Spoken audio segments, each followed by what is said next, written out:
Hello everyone, कैसे हैं आप सब लोग। होप कि बढ़िया होंगे। और हम पढ़ रहे हैं उत्तराखंड। उत्तराखंड में भी हम पढ़ रहे हैं उत्तराखंड का इतिहास, है ना, जिसमें हम प्री हिस्टोरिक पीरियड हम पढ़ चुके हैं, प्रोटो हिस्टोरिक हम पढ़ चुके हैं, हिस्टोरिकल पीरियड में भी चंद, पवार और गोरखा हमने पढ़ लिए थे। लास्ट वीडियो में मैंने ब्रिटिश साम्राज्य की थोड़ी सी जानकारी और एडवर्ड गार्नर को हमने पढ़ा था। आज हम पढ़ेंगे दूसरा कमिश्नर, जो कि हमारे हैं ट्रेल। ट्रेल महोदय की पूरी कहानी कुल मिलाकर के मतलब उत्तराखंड के परिप्रेक्ष्य में है। उन्होंने जितने भी काम किए सारे ही अच्छे काम किए, बस एक काम को छोड़ करके गोवध की हत्या जो उन्होंने छूट दे दी थी वो थोड़ा सा कहीं निंदनीय था। ट्रेल पर ईसाई होकर के हिंदू धर्म के प्रचार प्रसार का भी आरोप जो है अंग्रेजों के द्वारा लगाया गया। तो चलिए देख लेते हैं आज की कहानी को, समझते हैं।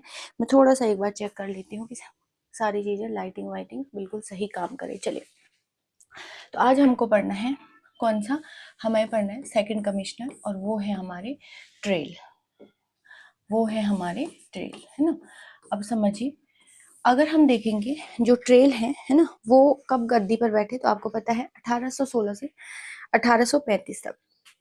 1816 में बैठ गए थे, क्योंकि 1816 से और 1835 तक, 1816 से और 35 तक वो बैठे थे। आपको पता है कि इससे पहले एडवर्ड गार्नर बने थे। एडवर्ड गार्नर जो है मात्र कहीं कहीं 9 महीने, कहीं कहीं 11 महीने लिखा रहता है, कुछ समय के लिए रहे। उसके बाद जो है 1816 में ही इनको कार्यवाहक बना दिया था। किसका? एडवर्ड गार्नर का कार्यवाहक कमिश्नर बना दिया था इनको, है ना। 1817 तक, अगर हम 1816 में देखें तो 1817 तक तो ये कार्यवाहक के ही रूप में रहे, लेकिन उसके बाद प्रॉपर ये कमिश्नर बन गए थे। अब जब ये कमिश्नर बने तो इनको लोग काफी पसंद करते थे उत्तराखंड के। रीजन क्या था कि कुल मिलाकर के जितने भी काम किए वो लोगों को ध्यान में रख करके ये एक्चुअल में उत्तराखंड की जनता चाहती क्या है ना। तो चलिए एक एक करके इनके काम को देख, अगर हम देखेंगे तो इन्हें वास्तविक संस्थापक भी इन्हें ही कहा गया। मतलब किसका? कुमाऊं का वास्तविक संस्थापक भी किसे कहा गया? इन्हें ही कहा गया, क्योंकि इन्होंने जितने भी काम किए वो अच्छे किए। बार बार मैं यही बोल रही हूँ, है ना। वास्तविक संस्थापक कुमाऊं का, किसका? के लिख सकते हैं, कुमाऊं का, इन्हीं को कहा गया। मनमाना प्रशासक भी इनको कहा गया था, क्योंकि ये जितने भी डिसीजन लेते थे वो क्या लेते थे? खुद को, मतलब खुद से किसी से पूछ के नहीं लेते थे, खुद से ही लेते थे। क्योंकि अगर अंग्रेजों को पूछेंगे तो अंग्रेज क्या करेंगे, जो मतलब गवर्नर उस समय पर दिल्ली वगैरह में बैठे हैं, बंगाल वगैरह में, तो वो क्या करेंगे? वो अपने फायदे वाले काम बताएंगे। तो ट्रेल किसी को पूछते नहीं थे, जो भी उनको ठीक लगता था करते थे, और ज्यादातर कोशिश करते थे कि जनता को ध्यान में रख करके फैसले किए जाए या कार्य किए जाए। तो इसलिए इनको हम कह सकते हैं मनमाना प्रशासक। क्या कह सकते हैं? मनमाना प्रशासक। इसको हम, सॉरी, इनको हम कह सकते हैं। दूसरा, इनके शासनकाल को no appeal, no appeal, no दलील, नो दलील और नो वकील, नो वकील, है ना, नो वकील का शासन इनके शासनकाल को कहा जाता है।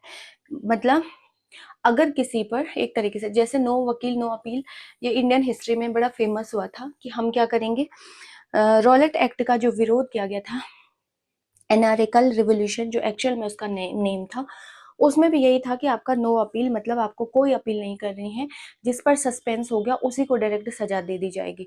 तो नो अपील, नो दलील, नो वकील का कानून किसे कहा जाता है? वैसे रॉलेट एक्ट को कहा गया था, इसी का विरोध किया गया। तो ये भी यही था कि इन्होंने कहा कि भाई, मैं, मतलब इनका मानना था कि मैं जितने भी काम करूंगा वो अच्छे करूंगा, और अगर मुझे किसी पे डाउट हो गया तो फिर क्या है, उसकी कोई क्या होगी, अपील भी नहीं होगी, दलील भी नहीं होगी, और वो कोई वकील भी नहीं रख सकता है। और अच्छे थे खुद, तो जनता भी धीरे धीरे इनसे, मतलब एक तरीके से जुड़ गई थी इनसे। एक हो अटैचमेंट टाइप का हो गया, क्योंकि उन्हें पता था, जनता को भी पता चल गया था कि जो ट्रेल हैं वो क्या करेंगे, सारे डिसीजन हम लोगों को ध्यान में रख करके करेंगे। तो इसीलिए इन्होंने कहा कि ज्यादा खचर पचर कुछ नहीं, नो वकील, नो अपील, नो दलील, नो वकील का कानून इनके शासनकाल को कहा गया है। ठीक है। हीबर एक व्यक्ति है, अकॉर्डिंग टू हीबर, तो हीबर लिख सकते हैं हम सीधा, हीबर। हीबर जो है एक अंग्रेजी इतिहासकार हुए।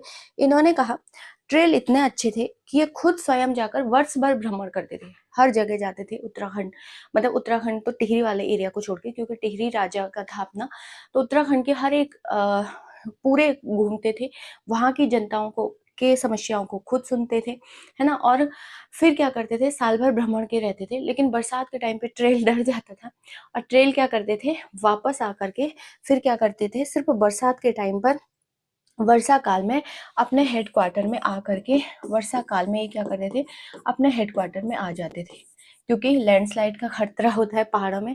तो ट्रेल महोदय को अपनी जान की भी परवाह थी कुल मिलाकर के। तो ये क्या करते थे, साल भर तो घूमते रहते थे, लेकिन वर्षा के समय पर अपने हेडक्वार्टर में आ जाते थे। ठीक, अब एक एक करके, अब आप थोड़ा सा यहाँ से जो है ना, कहानी इसलिए थोड़ी सी डिफिकल्ट हो जाती है क्योंकि आपको सन याद करने पड़ेंगे, और जिनसे पता नहीं कितनी बार क्वेश्चन आया है। आबकारी विभाग हो गया, खच्चर सेना हो गया आपका, डबल लॉक व्यवस्था होगी आपकी, बद्रीनाथ हरिद्वार रेलवे मार्ग जो है निर्माण करना, ये सब कहानियां हैं ट्रेल के ही शासनकाल में हुई। अब इनको हम सीक्वेंस से पढ़ेंगे, 1816, 17, 18, 19, 20 और 35 तक का हमको कहानी समझनी है। तो अब विदाउट टाइम वेस्ट करें सीधा आ जाते हैं मुद्दे पर। देखिए, एक डेट आपको लिखनी है 1816 की, ठीक है। 1816 में गढ़वाल में प्रथम बार क्या हो गया, आपका भू व्यवस्था इनके द्वारा शुरू की गई। भू व्यवस्था, अब देखिए, भू लैंड सेटलमेंट अलग है, भूमि बंदोबस्त अलग है, भू व्यवस्था अलग है। भू व्यवस्था मतलब इन्होंने कहा कि भाई इसको करो, इस पर काम करो, और एक्चुअल में जो जिसकी जमीन है वो जमीन का मालिकाना हक जिसकी है एक्चुअल में उसको दी जाए। पहले तो भू व्यवस्था इस तरीके से की जाए, कहीं ऐसा तो नहीं कि किसी ने किसी और की जमीन लेकर के बैठा हुआ है, कब्जा करके बैठा हुआ। तो भू व्यवस्था की गई 1816 में, और कहा गया कि जो जमीन जिसकी है वो जमीन उसको दे दी जाएगी 1816 में। तो प्रथम बार क्या है, कुमाऊं में क्या किया गया, गढ़वाल और कुमाऊं मतलब यहाँ पर क्या क्या भू व्यवस्था शुरू की गई।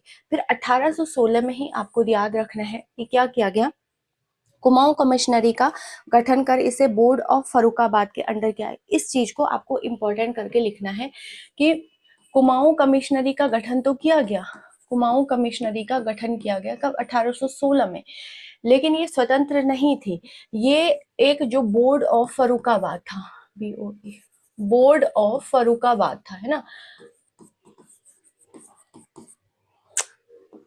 फर्रुखाबाद था, उसके अंडर में इसको रखा गया, उसके अंडर में काम, मतलब बोर्ड ऑफ फर्रुखाबाद एक बहुत बड़ी ऑर्गेनाइजेशन थी, उसके अंदर ही कुमाऊं कमिश्नरी को रखा गया।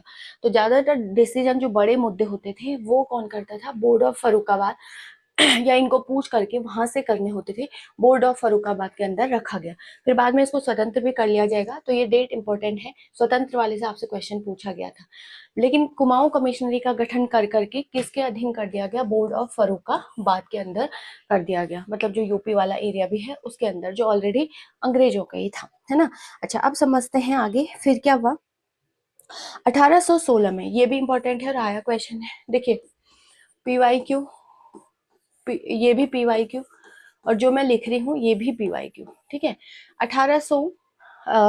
1816 की ही बात कर रहे हैं हम।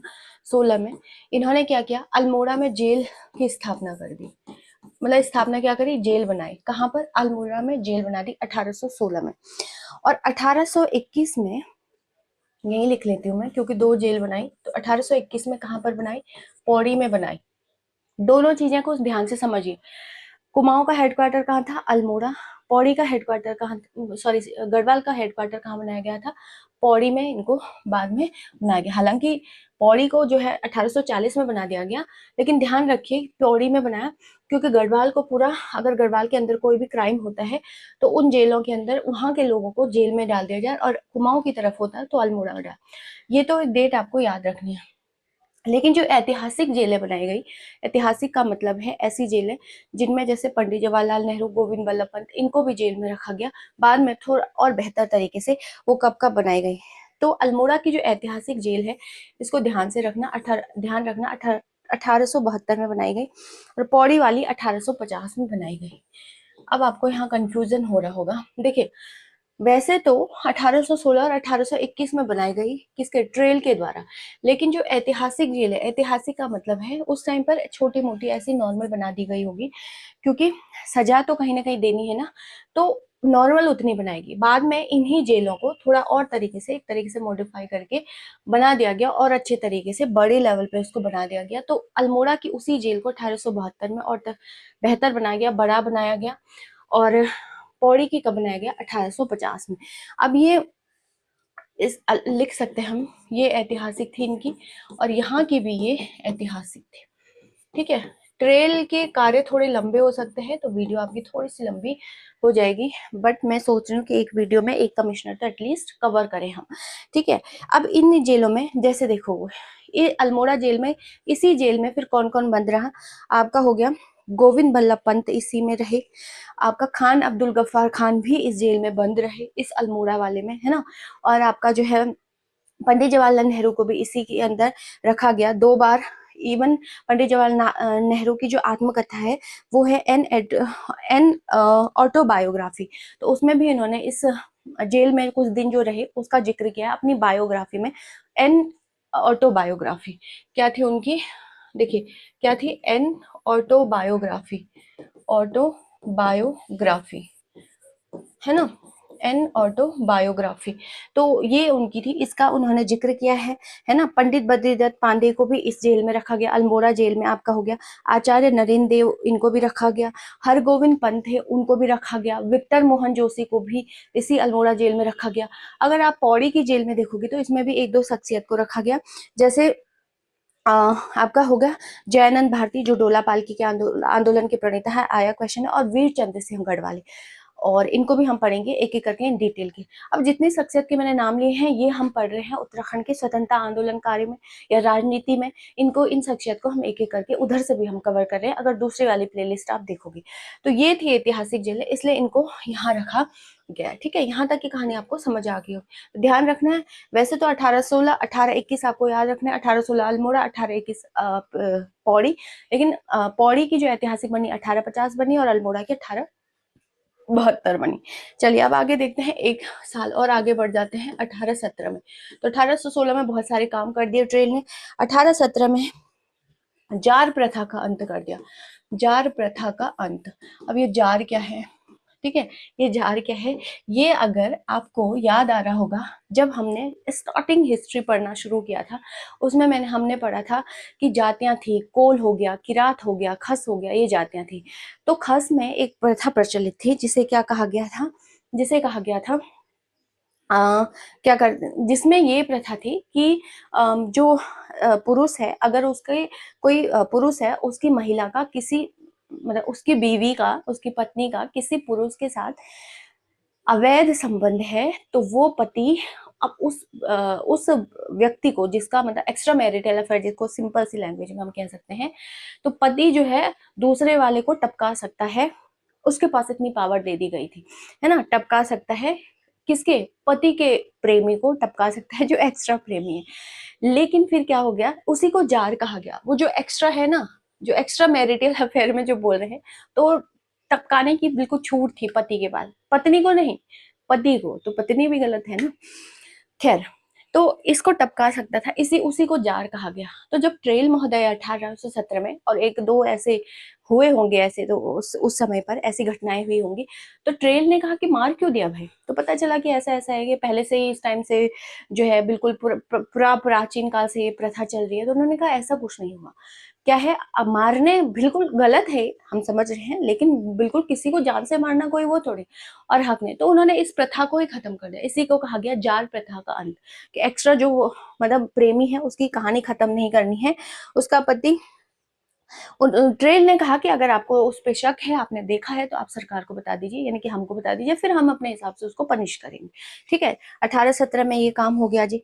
फिर 1819 आपको ध्यान रखना है, 1818 में कुछ ज्यादा काम हुई नहीं। पटवारियों के पद सृजित, आया क्वेश्चन है, पटवारियों के पद को सृजित कर दिया, पटवारी के पद सृजित। लेकिन ये पद कैसे होते थे? आनुवांशिक होते थे। आनुवांशिक समझते हो ना, जेनेटिकली होते थे, आनुवांशिक होते थे। मतलब इन्होंने पटवारी तो बनाए ट्रेल ने, लेकिन आनुवांशिक बनाए, मतलब किसी का दादा बन गया तो अब उसका पापा बनेगा, फिर उसका बेटा, ऐसे ऐसे करके उसी फैमिली के बनते रहेंगे, जेनेटिकली चलता रहेगा ये। तो फिर नए लोगों को मौका नहीं मिलेगा। लेकिन बाद में और कमिश्नर आएंगे, इस वाली उसको भी चेंज कर देंगे, बदल देंगे, कि सिर्फ पटवारी पद तो रहेंगे, लेकिन क्या हो जाएगा आपके जो है, उस समय मेरे ख्याल से इन्होंने कुल 9 पटवारी या कुछ जो है 11 जो है नियुक्त किए थे। और यही पटवारी जो है ये क्या करते हैं, राजस्व की व्यवस्था के साथ, मतलब जो पटवारी है जो राजस्व की व्यवस्था के साथ साथ पुलिस का काम भी करते थे। इसको इसलिए इन्हीं पटवारियों को राजस्व पुलिस भी कहा गया। क्या कहा गया, राजस्व पुलिस कह सकते हैं। बिल्कुल, जब दोनों का काम कर रहे हैं तो पुलिस का भी काम करते थे। ठीक है, फिर आपको समझना है, बुक है एक मतलब उसी की ट्रेल की बुक है, वो है आपकी स्ट्रेटिकल स्केच ऑफ कुमाऊनी, है ना। स्ट्रेटिकल, यार इंग्लिश में लिखना था, कोई बात नहीं, स्ट्रेटिकल स्केच ऑफ कुमाऊनी आ सकता है वे क्वेश्चन, ध्यान रखना, कुमाऊनी। ठीक है, ये क्या है, बुक है, किसकी है, ये ट्रेल महोदय की बुक है।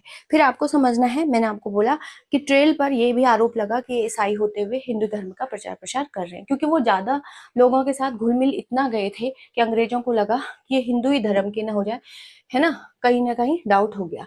आगे चलते हैं, आगे की कहानी समझते हैं। अब क्या हुआ, फिर आता है 1820, ठीक एक साल बाद 1820 की कहानी आपको समझनी है।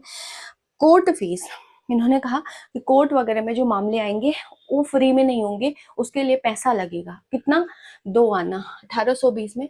तो कोर्ट फीस के लिए, कोर्ट फीस की मतलब जो कोर्ट है उसकी फीस जो है इन्होंने तय की। इसको क्या दिक्कत है, ठीक है, पता नहीं क्या है इसको, कोर्ट फीस, फिर यही लिख रहा है, यही लिख लेती हूँ, कोर्ट फीस लगेगी कितना, 2 आना, कितना लगेगा, 2 आना जो है इसकी फीस लगेगी, कोर्ट फीस की।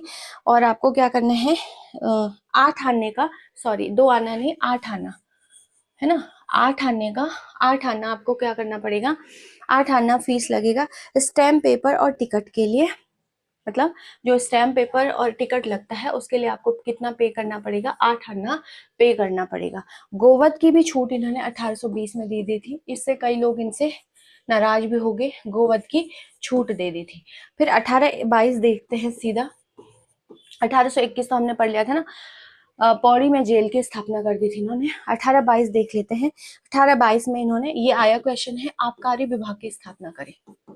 एक्साइज डिपार्टमेंट होता है ना, आबकारी विभाग, जो शराब वराब इलीगल है, ये है जो छापे मारते हैं, रेड मारते हैं, आबकारी एक तरीके की पुलिस ही होती है। और खच्चर सेना का निर्माण किया, दूसरा क्या किया, खच्चर सेना का निर्माण, ठीक है, खच्चर सेना का निर्माण। खच्चर सेना का निर्माण किस लिए किया था, आपको पता ही होगा, कुली बेगार जो उस समय पे प्रथा थी, क्योंकि कुली बेगार प्रथा क्या हो गया था, कुली बेगार ताकि लोगों को अंग्रेजों का सामान न ढोना पड़े, तो खच्चर सेना का निर्माण कर गया कि भाई वो खच्चर में अपना सामान को, अंग्रेज अपना सामान खच्चर में लेके जा सकते हैं, लोगों को फ्री में परेशान, मतलब लोगों को फ्री में ना काम कराएं, एक तरह से बिगाड़ी ना कराएं। फिर आपको समझना है 1823 की कहानी। 1823 में क्या हुआ, 80 साला बंदोबस्त किया गया, 80 साला बंदोबस्त, है ना, बंदोबस्त। अब इसका नाम जो है 80 साला बंदोबस्त इसलिए रखा गया, बंदोबस्त, क्योंकि अगर आप उस समय देखोगे तो ये 80 साल इसलिए कहा गया क्योंकि ये संवत के हिसाब से, और मैंने आपको बोला था कि अगर आपको संवत में कोई एक कैलेंडर है जो संवत में चलता है और एक शक में चलता है ना, तो अगर आपको संवत में निकालना है तो आपको प्लस करना पड़ेगा। तो अगर आप 1823 में तो कितना 57 प्लस करोगे तो कितना हो जाएगा, 7 3 10, 5 2 7 और 1 8, और फिर आपका 8 और 8, तो 80 साला, इसीलिए 80 साला बंदोबस्त इसको कहा गया। संवत में निकालना होगा तो आपको क्या करना पड़ता है, क्योंकि संवत आपका पीछे है तो उसको उसके साथ ईसा मतलब एग्जैक्ट कैलेंडर के 0 तक लाने के लिए आपको जोड़ना पड़ेगा, जो आगे चढ़ गया। अगर आपको शक में निकालना होता है तो आपको -78 करना पड़ता है, क्योंकि कुशानों ने शक को 78 ईस्वी में कैलेंडर चलाया था। ये कहानी मैं बहुत अच्छे से समझा चुकी हूँ, जिन्होंने पहले की वीडियो देखी हुई उन्हें पता होगा, ठीक है। अब एक चीज और आपको ध्यान समझनी है, 1824 अगर एक्स्ट्रा यहाँ पर हम एक चीज देखेंगे तो जो 1823 है, 1823 में ही क्या हुआ, एक है RS टोलिया, है ना, इन्हीं को रघुवंदन, इनका पूरा नाम रघुनंदन सिंह था। तो इन्होंने कहा कि भाई RS टोलिया ने कहा कि किसने, ट्रेल ने जो है क्या किया है, ट्रेल ने कुमाऊं को 26 परगनों में बांटा है। ट्रेल के समय पर कुमाऊं को कितने 26 परगनों में बांटा गया, ये आया क्वेश्चन है, इसको ध्यान रखना। कितने 26 परगनों में इसको बांट दिया गया। अच्छा, आर एस टोलिया का आप समझ सकते हो कि इनका ना आर एस टोलिया प्रशासनिक अकेडमी है एक। आर एस टोलिया प्रशासनिक अकेडमी, प्रशासनिक अकेडमी, ठीक है, प्रशासनिक जो है अकेडमी है, और ये है आपका कहाँ पर, नैनीताल में। अकेडमी ये है आपका नैनीताल में। और यहाँ पर क्या होता है, यहाँ पर जो पीसीएस वगैरह निकाल करके जाते हैं उनकी ट्रेनिंग जो है यहाँ पर होती है, पीसीएस की एडमिनिस्ट्रेटिव अकेडमी है, और ये बनाई गई थी 1988 में, ठीक है। तो ये भी आपको ध्यान रखना है, इन्हीं के नाम पर ये है। कौन, आर एस टोलिया, जो पीसीएस वगैरह निकालते हैं उनकी ट्रेनिंग यहीं पे होती है। जैसे जो आईएएस निकालते हैं उनकी ट्रेनिंग कहाँ पे होती है, लवासना, मसूरी में होती है ना, लाल बहादुर शास्त्री अकेडमी लवासना में होती है। और एक आपका तीन ही तो है, एक आपका हैदराबाद में है, वहां पे होती है आपके आईआईएम की, और एक यहाँ पर इंदिरा गांधी फॉरेस्ट जो निकाल आईएफएस जो करते हैं, फिर उनकी इंडियन फॉरेस्ट है ना सर्विस, तो उनका यहाँ पे होता है, जो ये देहरादून में आपका एफआरआई है।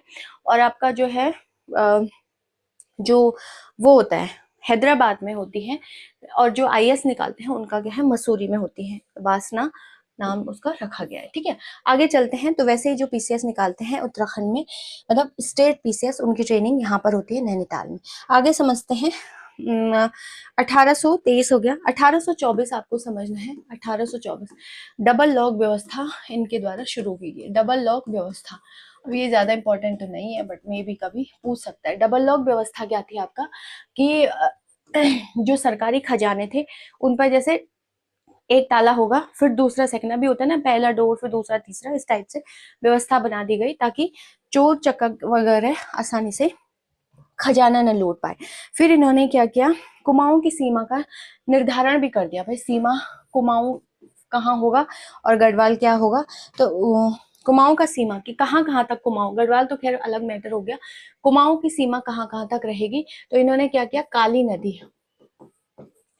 नदी वाला जो है, काली नदी को इन्होंने क्या कर दिया, काली नदी से उधर वाला हिस्सा नेपाल मान लिया, और काली नदी से इधर वाला कुमाऊं की सीमा निर्धारण कर दी। काली नदी अगर मैं आपको बोलूं एक्स्ट्रा में, तो 252 किलोमीटर है टोटल इसका डिस्टेंस जो है, मतलब इतना बहती है 252। काली नदी को काला पानी से भी कहा जाता है कि वहां से उद्गम है, ये डिस्प्यूटेड भी है, संगोली की संधि में आपको पता ही होगा। और उत्तराखंड की सबसे लंबी नदी भी है, उत्तराखंड की क्या है, सबसे लंबी नदी भी है, ठीक है। तो ये भी आपको एक्स्ट्रा में ध्यान रखना है। सबसे प्रवाह वाली नदी बोलेगा तो अलकनंदा हो जाएगा। प्रवाह का मतलब है जिसमें ज्यादा पानी है ना, ज्यादा शोर करती है, इसीलिए अलकनंदा को सास भी कहा गया, भागीरथी को बहू कहा गया, ठीक। तो लंबी बोलेगा तो आपकी क्या हो जाएगी, काली नदी। तो निर्धारण भी इनके द्वारा किया गया। और काली नदी को श्यामा भी कहा जाता है, श्याम। जब मैं आपको नदी मतलब भौगोलिक स्थिति बताऊंगी उत्तराखंड की, तो नदियों को भी हम अच्छे से डिस्क्राइब कराएंगे, कहाँ से कौन निकल रही है, कहाँ पर किसका संगम हो रहा है, जो छोटी मोटी गाड़ निकलती हैं वो मिलती हैं, फिर कोई प्रयाग बनाती है, सारी कहानियां हम समझेंगे। आगे देखते हैं फिर इसी में 1824, एक डेट फिर आपको याद रखनी है, 1824 में डबल लॉक व्यवस्था, और 1824 में सुदर्शन शाह, आपको इनको तो भूल नहीं सकते हो क्योंकि इन्हीं के आगमन पर इनको बुलाया गया था। सुदर्शन शाह टिहरी का क्या है, फर्स्ट राजा है टिहरी का, आपको पता है। सुदर्शन शाह प्रदुमन्य शाह का बेटा है। सुदर्शन शाह को रवाई क्षेत्र दे दिया गया, बोला कि भाई उधर भी हमारा टोटल तुम्हारा ही रहेगा, हमारा कोई उसमें रहेगा नहीं कंट्रीब्यूट, है ना। रवाई क्षेत्र जो है दे दिया गया, ये आया क्वेश्चन है, इसको ध्यान रखना, PYQ कब दिया गया, 1824 में। रवाई क्षेत्र वाला हिस्सा भी किसको दे दिया गया, सुदर्शन शाह को दे दिया कि भाई इधर की कहानी भी तुम ही समझो। फिर 1824 में ब्रिटिश लेखक आया क्वेश्चन है, जो 1824 की ही बात है ना। 1824 में बहुत सारी चीजें हो गई। 1824 में ही डबल लॉक व्यवस्था हुई, 1824 में कुमाऊं सीमा का निर्धारण हुआ, 1824 में ही सुदर्शन शाह को रवाई क्षेत्र दे दिया गया, और 1824 में ही एक और कहानी आपको समझनी है कि एक ब्रिटिश लेखक है, ठीक है, ब्रिटिश लेखक है जिनका नाम क्या है, विशप, क्या है, विशप, ठीक है, विशप हेबर इनका नाम था, विशप हेबर।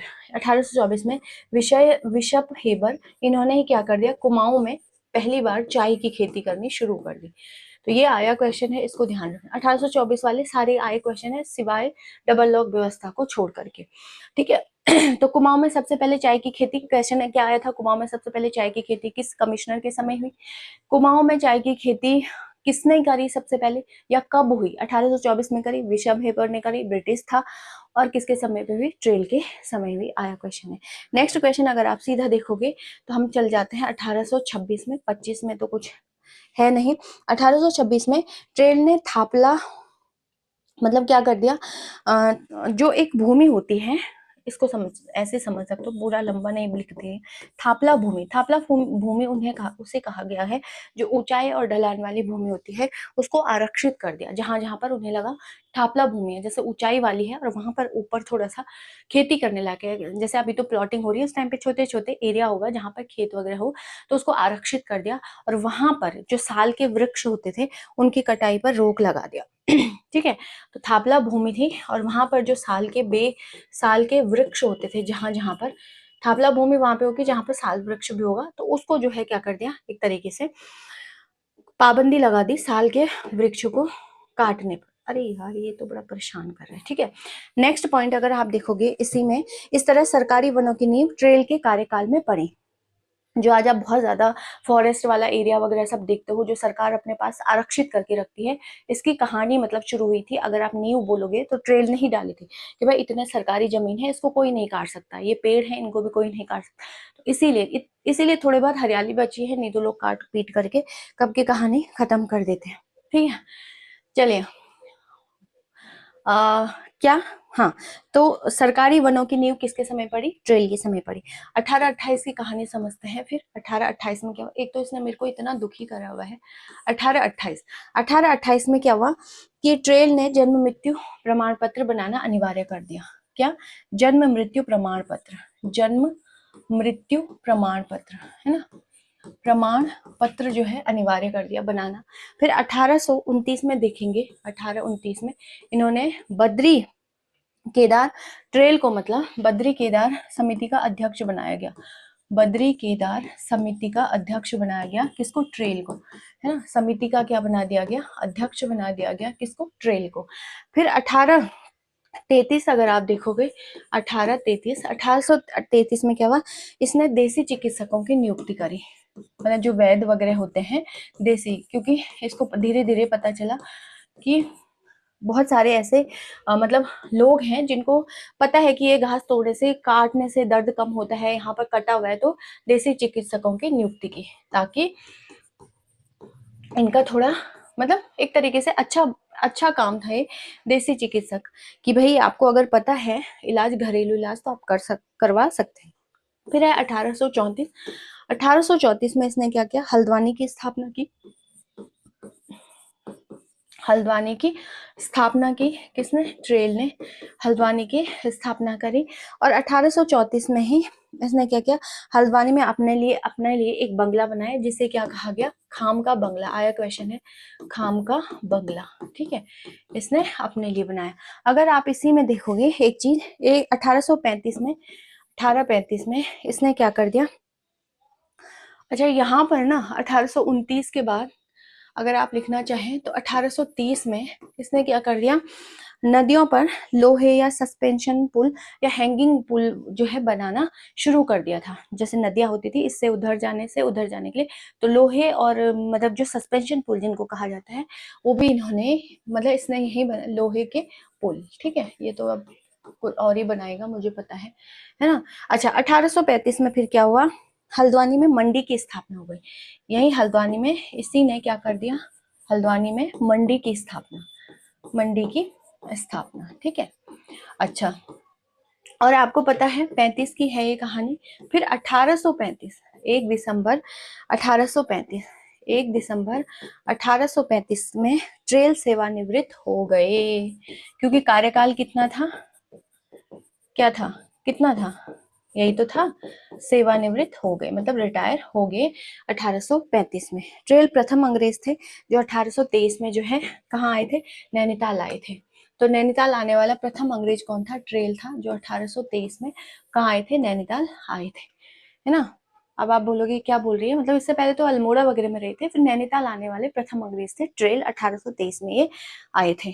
तो ये थी ट्रेल महोदय की पूरी कहानी। बिल्कुल पद धारण करने से क्या रिटायर होने तक की कहानी हम समझ चुके हैं। अब आप इनको ऐसे ही 2-3 3-4 बार लिख लीजिए, फिर आपको हमेशा के लिए याद हो जाएगा कि 23 में क्या किया, 24 में क्या किया, है ना, 25 में क्या किया। ऐसे क्वेश्चन आते हैं, आए हुए हैं, और आपको याद करना ही पड़ेगा। बाकी तो कोई और इसका ऑप्शन है नहीं, क्योंकि बहुत सारी डेटा है, बहुत सारे काम है इनके, है ना। ट्रेल ही अपने आप में थोड़े से ज्यादा है, और हेनरी रैमजे वगैरह आपको थोड़े से, कुछ कुछ कमिश्नर ऐसे होंगे जिनका कार्यकाल थोड़ा सा ज्यादा बड़ा होगा, क्योंकि ये बहुत ज्यादा काम करेंगे। कुछ कुछ ऐसे होंगे थोड़े से बने, ज्यादा काम वाम उसमें है नहीं। तो ये हमको समझना है। तो आज के लिए इतना ही, मिलते हैं नेक्स्ट वीडियो में। और ऐसे ऐसे करके एक एक कमिश्नर पढ़ेंगे, 24 हमको पढ़ने हैं। देखते हैं कितना टाइम लगता है, धीरे धीरे तो खत्म हो ही जाएगा। चलिए फिर आज के लिए इतना ही, मिलते हैं नेक्स्ट वीडियो में, तब तक के लिए जय हिंद।